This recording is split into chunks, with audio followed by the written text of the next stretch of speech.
अस्सलामु अलैकुम वरहमतुल्लाहि वबरकातुह। बिस्मिल्लाहिर्रहमानिर्रहीम। उम्मीद करता हूँ कि आप सब लोग बखैर होंगे। तो अब हम अपना पहला सबक या पहला लेसन शुरू करने जा रहे हैं।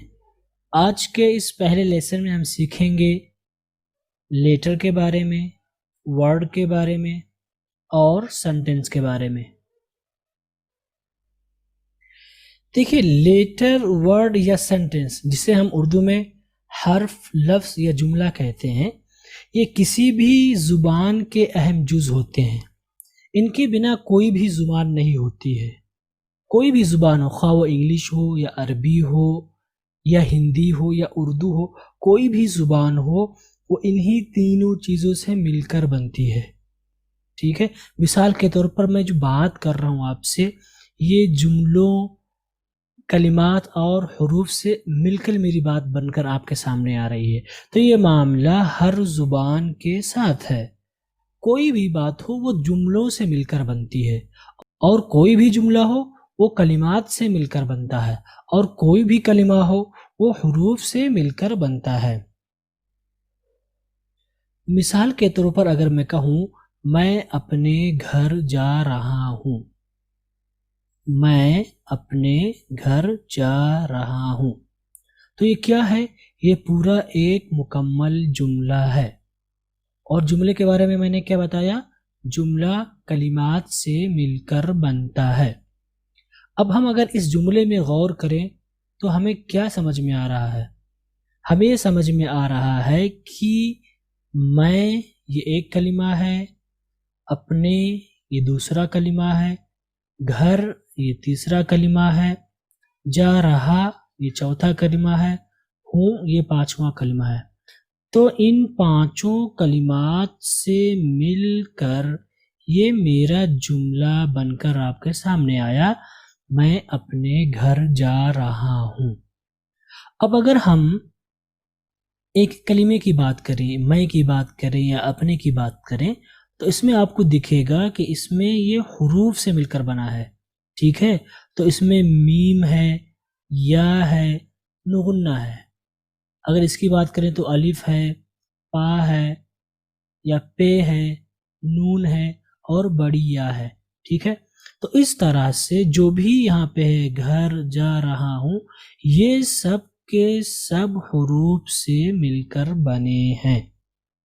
ठीक है, अब जुमला, कलिमात और हुरूफ ये हर ज़ुबान में पाए जाते हैं, बस इनका नाम मुख्तलिफ होता है। अगर हम इंग्लिश की बात करें तो इंग्लिश में भी ये तीनों चीज़ें पाई जाती हैं, लेकिन बस इंग्लिश वाले इसका नाम बदल देते हैं। अब मिसाल के तौर पर हम इसको उर्दू में जुमला बोलते हैं, इंग्लिश वाले इसको सेंटेंस का नाम देते हैं। हम लफ्ज़ बोलते हैं, इंग्लिश वाले इसको वर्ड का नाम देते हैं। हम हर्फ बोलते हैं, इंग्लिश वाले इसे लेटर कहते हैं। ठीक है, अब चाहे आप जुमला कहें या सेंटेंस कहें, तारीफ एक ही होगी, काम एक ही होगा। लफ्ज़ कहें या वर्ड कहें, एक ही माना है, एक ही काम है। हर्फ कहें या लेटर कहें, इसका भी एक ही काम है, बस हमने उसका नाम बदल कर रख दिया है। अब हम बात करने जा रहे हैं हर एक की तफसील के साथ। हम सबसे पहले हर्फ की बात करेंगे। ठीक है, हर्फ किसे कहते हैं? असल में हर्फ क्या है? तो हर्फ के बारे में मुख्तलिफ लोगों ने मुख्तलिफ बातें कही हैं, जिसका खुलासा ये है कि हर्फ उस आवाज़ को कहते हैं या उस ख़त को कहते हैं जिससे मिलकर के लफ्ज़ बनता है। उस आवाज़ या उस ख़त को कहते हैं जिसके ज़रिए लफ्ज़ बनता है। और अंग्रेज़ी ज़ुबान में कुल 26 हुरूफ हैं। ठीक है, अंग्रेज़ी ज़ुबान में कुल 26 हुरूफ हैं, जिनको अगर हम मजमूई नाम दे तो उनको हम अल्फ़ाबेट कहते हैं। ठीक है, इन 26 हुरूफ को हम क्या कहते हैं? अल्फ़ाबेट। और इंग्लिश में कितने अल्फ़ाबेट हैं? इंग्लिश में कुल 26 अल्फ़ाबेट हैं। ठीक, जो कि आपके सामने दिख रहे हैं। अब हमें इनको पढ़ना है। ठीक, तो अब हम इन अल्फ़ाबेट को पढ़ने जा रहे हैं, लेकिन सबसे पहले मैं आपको अल्फ़ाबेट उस तरह से पढ़कर दिखाऊंगा जो कि हमें पढ़ाया जाता है मकतब में या स्कूल में या गांव देहात में, जहाँ के टीचर्स बहुत ज़्यादा हाईली एजुकेटेड नहीं होते हैं, ये उनकी गलती नहीं होती, यकीन माने। वो अपने हिसाब से, कोई भी उस्ताद हो वो अच्छा देने की कोशिश करता है, लेकिन फिर भी कमी हर किसी के अंदर होती है, तो हमें इसका इनकार नहीं करना है। तो हम आपको सबसे पहले हम ये पढ़कर सुनाएंगे कि किस तरह से हमें पढ़ाया जाता है, उसके बाद फिर हम बताएंगे कि क्या सही है। ठीक है, तो हमें क्या पढ़ाया जाता है? A B C D E F, इसे हमें क्या पढ़ाया जाता है? एफ। जी एच, इसे हमें क्या पढ़ाया जाता है? एच। आई जे के यल, हम इसे क्या पढ़ाते हैं? यल। इसे पढ़ते हैं यम, और इसे यन, इसे क्या पढ़ते हैं? यन। इसे ओ पी क्यू, इसे क्या पढ़ते हैं? क्यू। और इसे आर, क्या पढ़ते हैं? आर।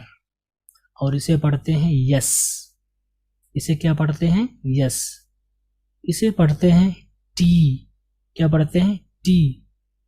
और इसे पढ़ते हैं यू, और इसे वी।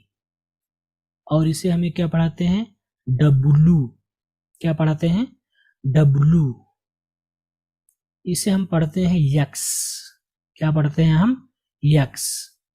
और इसे हम पढ़ते हैं वाई, वाई। और इसे हम पढ़ते हैं जेड या जेड। तो ये जो मैंने आपको अभी पढ़कर सुनाया, ये हम जो उम्मन पढ़ते हैं, लेकिन सही क्या होगा अब हम इसको पढ़ने जा रहे हैं। इसको हम पढ़ते हैं ए, थोड़ा सा हम ए इमाला करके पढ़ते हैं, ठीक है। अब आप बिल्कुल इसको आप ए ई ना कर दें, ए ई ना कर दें, मतलब थोड़ा सा ए, ओके। तो इसको हम पढ़ेंगे ए, इसको पढ़ेंगे बी, ये सी, इसको हम पढ़ते हैं डी, इसे पढ़ेंगे ई, और इसे पढ़ेंगे एफ। एफ नहीं पढ़ेंगे, क्या पढ़ेंगे? एफ।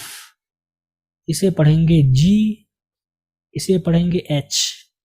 एच नहीं पढ़ेंगे, क्या पढ़ेंगे? एच। इसे हम पढ़ेंगे आई, आई। इसे हम पढ़ेंगे जे, इसे हम पढ़ेंगे के, के, ओके, के। इसे हम पढ़ेंगे एल, हमें क्या पढ़ाया जाता है? यल, यल, ये गलत है, हम इसे पढ़ेंगे एल, थोड़ा सा मोटा करके। अगर आप इसको यल के बजाय एल पढ़े, एल, तो ये बहुत ही खूबसूरत हो जाएगा, ठीक है। तो हम कहेंगे एल, ठीक। ये है एम, हम क्या पढ़ते हैं? यम, लेकिन ये एम, एम। इसे हम पढ़ेंगे एन, हम इसको यन नहीं पढ़ेंगे, क्या पढ़ेंगे? एन। इसे हम पढ़ेंगे ओ, ओ। और इसे हम पढ़ेंगे पी, पी। और इसे हम पढ़ते हैं क्यू, थोड़ा सा क की आवाज, क्यू, ओके। इसे हम पढ़ते हैं आर, ठीक है। इसे हम क्या पढ़ते हैं? आर। हम इसको आर नहीं पढ़ेंगे, जैसा कि हम पढ़ते हैं आर। इसको भी थोड़ा सा हमेशा मोटा करके पढ़ेंगे, थोड़ा सा, ज्यादा नहीं, बिल्कुल आप आर कर दें, ऐसा नहीं, थोड़ा सा आप मोटा करके पढ़ेंगे। और कैसे कहेंगे? आर। इसे हम पढ़ेंगे एस, यस नहीं पढ़ेंगे, क्या? S, S. और इसे हम पढ़ेंगे टी, टी, टी, ओके। इसे हम पढ़ते हैं यू, और इसे हम पढ़ते हैं वी, वी, वी। और इसे हम पढ़ेंगे डब्ल्यू, इसको हम पढ़ते हैं एक्स, एक्स, यक्स नहीं, एक्स। इसको हम पढ़ते हैं वाई, वाई, वाई नहीं, वाई। और इसको जी या जेड, ओके। तो ये आपका सही तलफ़ुज़ है इन हुरूफ का या अल्फ़ाबेट का, ठीक है। तो अब आप इंशाल्लाह इसको ऐसे ही पढ़ने की कोशिश करेंगे। अब हम बात करने जा रहे हैं थोड़ी सी तफसील के साथ हुरूफ के बारे में, या लेटर के बारे में, या हर्फ के बारे में। लिखने के एतबार से हर्फ की दो किस्में होती हैं, जिसको हम क्या कहते हैं? पहले को कैपिटल लेटर, और दूसरे वाले को स्मॉल लेटर कहते हैं। कैपिटल और स्मॉल लेटर हमें क्यों पढ़ाया जाता है? कैपिटल और स्मॉल लेटर हमें इसलिए पढ़ाया जाता है क्योंकि हमें इनकी ज़रूरत पड़ती है लिखने में। अब कैपिटल लेटर्स किसे कहते हैं? कैपिटल लेटर्स आप जानते हैं, ये जो आपके सामने है इनको हम कैपिटल लेटर कहते हैं, ठीक है। इनको हम इस तरह लिखते हैं। अब इसकी शक्ल अलग हो सकती है। आप मान लीजिए कोई डिज़ाइनिंग के साथ लिख रहा है तो वो ए लिखेगा, इस तरह बिल्कुल नहीं रहेगा, बदला हुआ रहेगा, लेकिन इतना भी बदला नहीं रहेगा कि ए ना लगे या ये कि जो है वो बिल्कुल कैपिटल से स्मॉल हो जाए, ऐसा नहीं होगा। तो ये हम कैपिटल की जब बात करते हैं तो ये खाका हमारे सामने, ये हरूफ हमारे सामने निकल कर आते हैं। अगर हम स्मॉल लेटर्स की बात करें तो स्मॉल लेटर्स हम इस तरह लिखते हैं, ठीक है। यहाँ पे आप देख सकते हैं इस तरह लिखते हैं। हो सकता है इसकी शक्ल थोड़ी सी अलग हो, आप दूसरी डिज़ाइनिंग में इसको लिखें तो थोड़ी सी शक्ल मुख्तलिफ हो सकती है, लेकिन मुकम्मल तौर पर इसकी शक्ल नहीं बदलेगी। तो लिखने में आपको इसकी ज़रूरत पड़ेगी कैपिटल और स्मॉल की। इसलिए आप अभी से जहन में ये बात बिठा लें कि कैपिटल लेटर कैसे लिखते हैं और स्मॉल लेटर कैसे लिखते हैं। अगर हम लेटर्स की आगे बात करें, जिसे आप हर्फ कहते हैं, तो इनकी दो और किस्में होती हैं। ये दो किस्में जो थी वो लिखने के एतबार से थी, लेकिन इनकी दो और किस्में हैं जिन्हें हम वावेल कहते हैं और कॉन्सोनेंट कहते हैं। वावेल और कॉन्सोनेंट, इनको जो हमने तकसीम किया है किस नाहिए से किया है, ठीक है, बोलने के नाहिए से हमने इसको वावेल और कॉन्सोनेंट कहा है। पहली जो किस्म थी वो लिखने के एतबार से थी, लेकिन वावेल और कॉन्सोनेंट की जो तकसीम की गई है ये बोलने के एतबार से की गई है। हम वावेल को वावेल क्यों कहते हैं, इसके बारे में लोगों ने मुख्तलिफ बातें कही हैं वावेल के बारे में, जिसका खुलासा ये है कि वावेल का मतलब होता है वो हुरूफ, अंग्रेज़ी ज़ुबान के वो हुरूफ जिनको हम बआसानी अदा कर सकते हैं, हमें बहुत ज़्यादा ज़ोर देने की ज़रूरत नहीं पड़ती है, बस हम जो है हरकत थोड़ी सी देते हैं और वो अदा हो जाते हैं, उनको हम वावेल कहते हैं। उसके बरअक्स कंसोनेंट है। अगर हम कंसोनेंट की बात करें तो लोगों ने इसके बारे में मुख्तलिफ बातें कही हैं, जिसका खुलासा ये है कि वो हुरूफ जिनको बोलने में हमें थोड़ा सा ज़ोर देना पड़ता है, थोड़ी सी हमें ताकत लगानी पड़ती है, तो जिसमें हमें ज़ोर देना पड़ता है उसको कंसोनेंट कहते हैं, और जिसे हम आसानी से अदा कर सकते हैं उसको हम वावेल कहते हैं।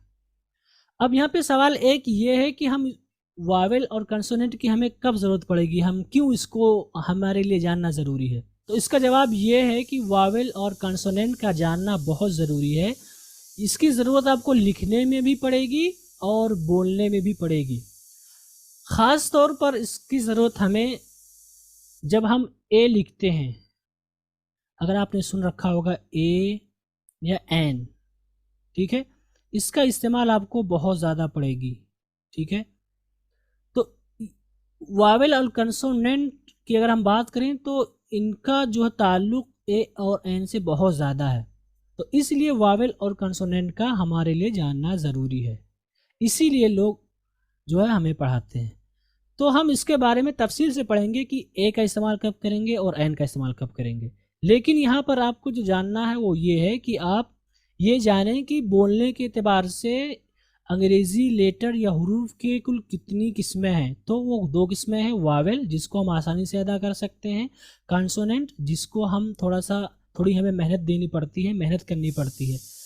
अब आगे बात आती है वावेल लेटर कितने हैं। तो वावेल ये कुल 5 हैं, जिसको हम पहले को क्या कहते हैं, ए, दूसरे को ई, तीसरे को आई, चौथे को ओ, पांचवें को यू, ठीक है।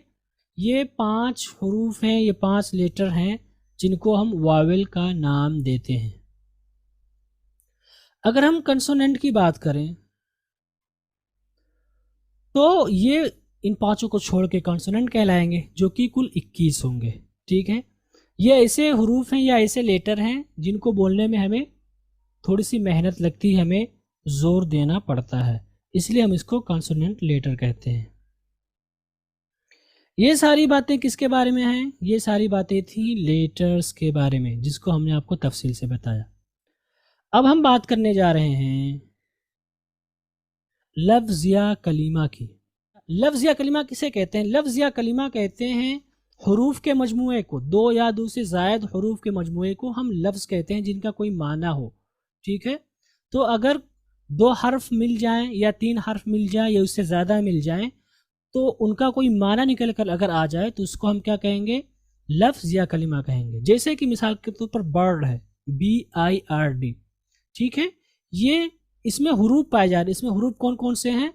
इसमें पहला हर्फ है B, दूसरा है I, तीसरा है R, चौथा है D। तो आप यहाँ पे देख रहे हैं कि ये चार हुरूफ मिलकर एक कलिमा बना है जिसे हम बर्ड कहते हैं, और इसका एक माना है जिसे हम उर्दू में चिड़िया कहते हैं। ठीक है, तो जब भी दो या दो से ज़ायद हुरूफ मिल जाएंगे तो उससे एक लफ्ज़ या कलिमा बनेगा और उसका कोई माना होगा। तो लफ्ज़ या कलिमा के बारे में बस आपको इतना ही जानना है। अब हम बात करने जा रहे हैं जुमले की। ठीक है, जुमला किसे कहते हैं? जुमला किसे कहते हैं? जुमला कहते हैं जब दो या दो से ज़ायद कलिमात मिल जाएं और उनका एक मुकम्मल माना निकल कर सामने आए तो उनको हम जुमला कहेंगे, जिसे इंग्लिश वाले सेंटेंस का नाम देते हैं। मिसाल के तौर पर अगर आप कहें tomorrow I will go to al Madinah al Munawwarah for example, तो यहाँ पे आप देख रहे हैं कि टुमारो एक कलिमा है, आई एक कलिमा है, विल एक कलिमा है, गो एक कलिमा है, टू एक कलिमा है, अल मदीना एक कलिमा है। ये पूरा कलिमा मिल करके, जितने भी कलिमात हैं या जितने भी अल्फाज हैं पूरे ये मिल करके एक जुमला बनाते हैं, और इसका एक पूरा मुकम्मल माना हमें समझ में आता है। और माना क्या है कि कल मैं मदीना जाऊंगा। तो जुमले की तारीफ क्या होगी? जुमला किसे कहेंगे? दो या दो से ज़ायद कलिमात मिलकर जुमला बनाते हैं जिनका कोई माना होता है। जैसे कि टुमारो एक कलिमा है, आई ये दूसरा कलिमा है, और विल तीसरा, गो चौथा, टू पांचवा, अलमदीना छठा। ये पूरी बातें किसके बारे में हैं? जुमले के बारे में हैं। तो क्या समझ में आया? हमें समझ में आया कि लेटर क्या होते हैं। लेटर ये एक ईंट की मानिंद है। ठीक है, लेटर ईंट हैं। अब जब कई सारी ईंटें मिल जाएंगी तो क्या बनेगा? एक दीवार बनेगी जिसे हम क्या कहेंगे? वर्ड कहेंगे। ठीक है, कई सारी ईंटें बनकर के एक दीवार बनाती हैं जिसे हम वर्ड का नाम देते हैं। अब कई सारे वर्ड मिलकर के क्या बनाएंगे? कई सारी ईंट मिलकर के क्या बनाएंगे?